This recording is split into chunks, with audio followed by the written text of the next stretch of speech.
Hello guys, welcome back for another video, service reset my car. Today I'm going to show you how to service reset a Mercedes Vito. It's a 2004 model, it's an old one. I'm going to show you how to do this for yourself manually. Before we start, I want to mention our YouTube channel, it's Service Reset My Car. We'd appreciate it if you subscribe to our channel, give us a thumbs up if you like our videos. If you have any comments, any questions, you can use the comment area and I'll get back to you as soon as possible.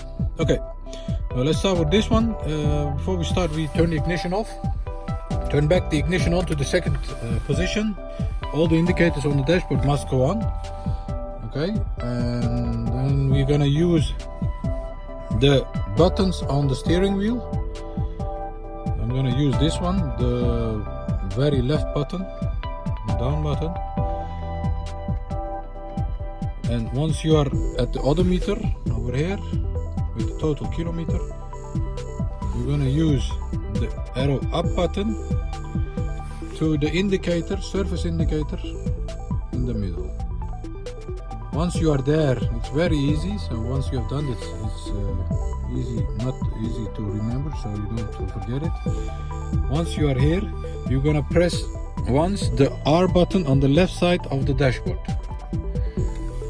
Once you have done that, it asks you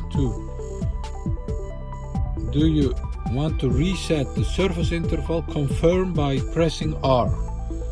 So let's do it again, this, and the question is we want to reset it, and if you want to reset it, you press this once again, and then it says please wait, the service interval has been reset.